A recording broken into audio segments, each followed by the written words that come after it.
Hello and welcome. I am so delighted that you're here. I am Diana Chan. I'm a former recruiter turned career coach, speaker, and trainer at My Marketability.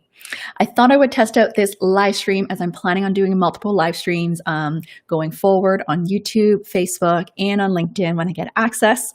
So today I delivered one of my most popular webinars called How to Network to Get Work to a few hundred people. And there were some questions that I didn't get to answer. And it was some questions around my personal journey and story. People were curious to learn more about how I moved from Hong Kong to Canada all by myself when I was only 16. So I thought I would talk a little bit more about that, where I could also share some lessons learned as well. And I'll talk a little bit more about in terms of how I built my network and also built my confidence there. So the first part is how I moved to Canada when I was only 16. My parents decided to send me to London, Ontario when I was 16 for a better life and education.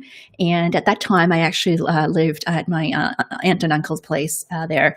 And a few months later, I got my own place to live on my own. And then a few months later my brother also came to live with me as well. So during that time, I really learned to be independent and responsible as well. I had 3 part-time jobs. I worked at the Colonel's, at the Mandarin, and at the Gap. And that was really where I learned a lot about customer service, communication, where I really had to overcome my shyness and language barrier as well. And I worked hard. I was working about almost full-time hours while being in high school there.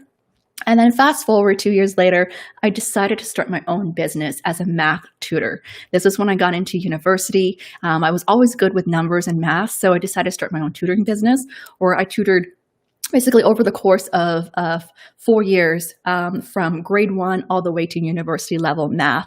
And I tutored hundreds of students. And throughout that journey, I really learned the importance of communication, sales, marketing, teaching people as well, and learning how to really be independent and make to earn a living there. While I was in university, my parents also decided to send my younger siblings over, who were like 9 and 12 years younger than me. And I really also had this, I guess, responsibility where I was always wanted to be a good role model to my siblings. So even during that time, while I was managing my own business, I also had volunteered a lot. I volunteered over 1,000 hours in university, where I would volunteer to welcome international students. I would deliver workshops as well to help people improve their leadership skills, communication skills. I was like a big sister, a peer mentor to younger students as well. So I really love giving back. And this is why it motivates me in terms of what I do now. Like, I love giving back to my community, helping like newcomers, international students, or young people, to help them with building their confidence as well.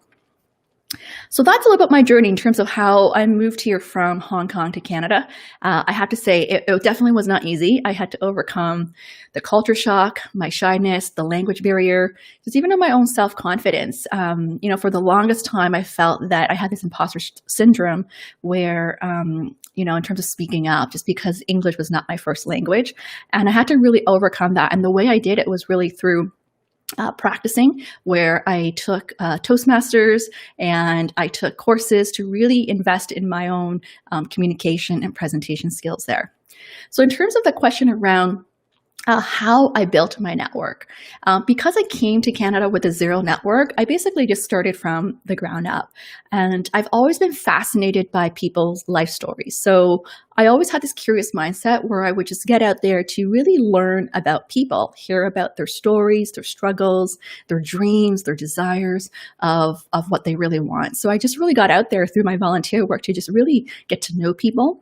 And I would say it wasn't really until I started doing recruiting work in my professional career, that's when really my network grew. That's when I really leveraged LinkedIn to grow my network, especially when I was recruiting at Google Canada. During that time, that 1 year there, I really grew my network on LinkedIn and through a lot of the networking events I attended. So I really became more intentional in networking and growing my network, as I could really see the impact of how it really helped with growing my brand and career as well.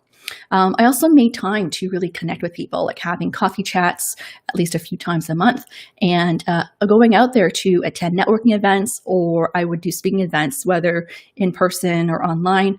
Prior to actually, for me, like having kids and before 2015, when I first started my business, I would attend or speak at like at least 50 different events. And that's how I really grew my network.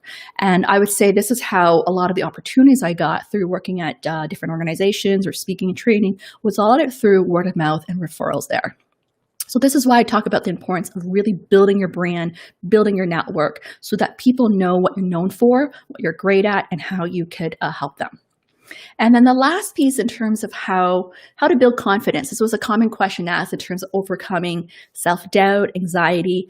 I totally get it. It's especially when we may have that imposter syndrome, like I had to go through that too. And I would say if I had any advice, is definitely we need to work on our mindset of how we see ourselves.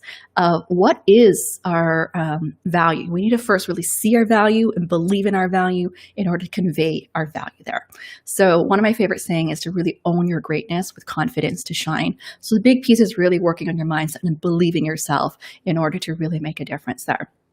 The other is in terms of how I really built my confidence is I invested in coaching training. This was 10 years ago where I decided to become a life coach. And through coaching training, those 6 months of intense coaching training, I really transformed.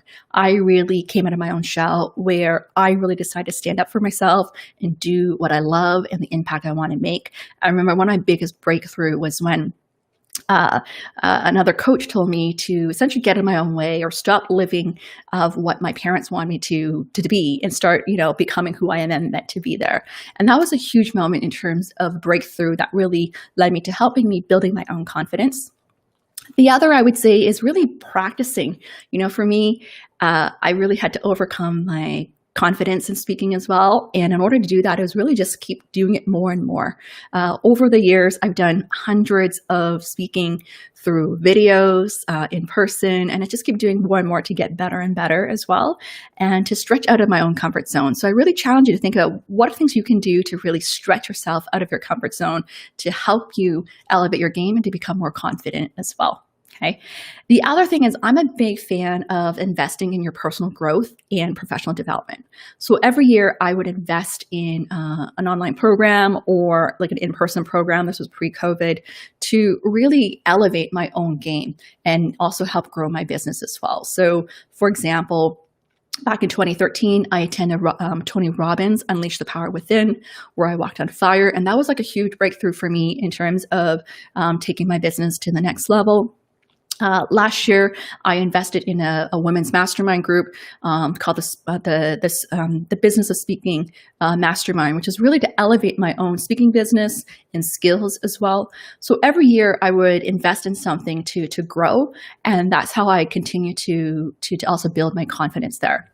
And then lastly, we just have to keep trying new things. I would say, this year, like since COVID, I know it's been a really challenging time for a lot of people. And for me, I really want to help and give back. So when I saw a lot of people were getting laid off back in March, I decided to start doing more webinars. And, within 5 days of, being locked down, I decided to, let's run a webinar to help job seekers. And I had like a few hundred people attend. And that's when I decided I'm going to start doing monthly webinars to help people out. And you just kept doing and keep trying and make tweaks along the way. And now I have like this beautiful community as well through the webinars that I run, the events that I do. I love bringing people together and connecting with people. This is why I do both large scale webinars and small intimate events where I also get to know my audience and help them build their confidence and interact with each other as well.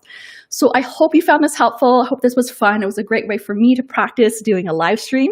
And I'm hoping to do more of this in the coming future, so stay tuned for that.